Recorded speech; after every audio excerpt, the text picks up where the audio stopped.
Where were temples dedicated to Horus located?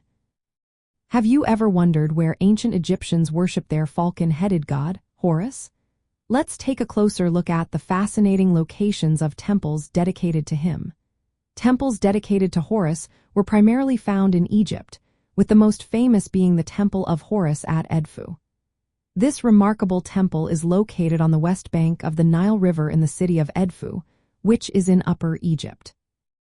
Historically, Edfu was known as Beit, the cult center for Horus of Beit, a significant form of the god. The Temple of Horus at Edfu was built during the Ptolemaic period, starting around 237 years before Christ and finishing about 180 years later, around 57 years before Christ. This temple stands on the site of an earlier temple from the New Kingdom period. It has a unique orientation, stretching from south to north. One of the reasons this temple is so well preserved is that it was buried under desert sand and debris for centuries, which protected its structure and inscriptions. But Edfu is not the only place where Horus was worshipped. He was also honored in other locations throughout Egypt. For instance, the city of Nekhen, also known as Hierakonpolis, was one of the earliest religious centers in Upper Egypt.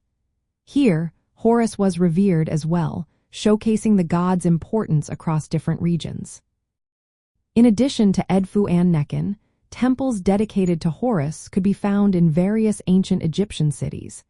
These temples often formed part of larger complexes where Horus was worshipped alongside other deities. Each temple reflected different aspects or forms of Horus, highlighting the diversity of worship practices. The Temple of Horus at Edfu is particularly significant for archaeologists. Its inscriptions provide detailed narratives about Horus's mythology, including the famous conflict between Horus and Seth. These inscriptions also offer a glimpse into the religious practices and architectural styles during the Ptolemaic era. The temple's design follows traditional Egyptian styles, but also incorporates Greek influences, showcasing the cultural interactions of that time. In summary, temples dedicated to Horus were mainly located in Upper Egypt, with the Temple of Horus at Edfu being the most prominent and well-preserved example. These temples served as vital religious centers, providing a wealth of archaeological evidence about ancient Egyptian religion, art, and architecture.